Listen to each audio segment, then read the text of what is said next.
सर्व शेतकऱ्याला सांगू इच्छितो की राज्यामध्ये आज 25, 26, 27 तारखेदरम्यान राज्यात आणखीन खूप पाऊस पडणार आहे, शेतामध्ये पाणी साचणार आहे, म्हणून हा अंदाज लक्षात घ्यायचा। पण राज्यात एकंदरीत परिस्थिती बघितली तर राज्यामध्ये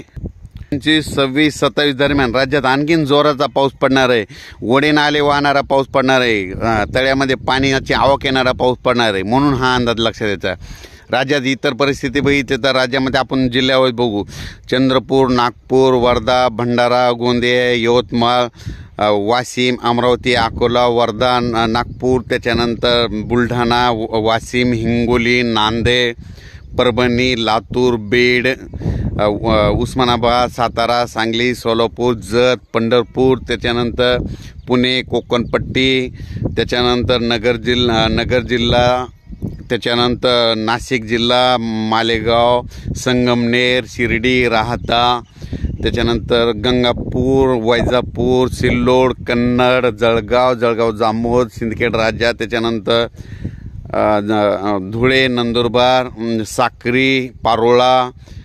संभाजीनगर, जालना, शिर्डी म्हणजे कोपरगाव, म्हणजे जवळपास 25, 26, 27 दरम्यान म्हणजे ह्या 4 दिवसामध्ये पुन्हा आणखीन 2दा पाऊस प्रत्येक ठिकाणी येऊन जाणार आहे, म्हणून हा अंदाज लक्षात घ्यायचा। ओढे नाले वाहणारा पाऊस आहे, विजेच्या कडकडाट पाऊस पडणार आहे, म्हणून हा अंदाज सर्व शेतकऱ्यांनी लक्षात घ्यायचा। आणि सर्व शेतकऱ्याला सांगू इच्छितो की 28 ऑगस्ट, 29 आणि 30 ऑगस्ट दरम्यान परत हवामान थोडासा ढगाळ राहणार आहे, सूर्यदर्शन होणार आहे। पण पुन्हा 31 तारखेला परत राज्यामध्ये 31 ऑगस्ट, 1 सप्टेंबर, 2 सप्टेंबर, 3 सप्टेंबर आणि 4 सप्टेंबर दरम्यान परत राज्यात पुन्हा पाऊस येणार आहे, म्हणून हा अंदाज लक्षात घ्यायचा। परत एक सर्व शेतकऱ्याला सांगू इच्छितो की म्हणजे आज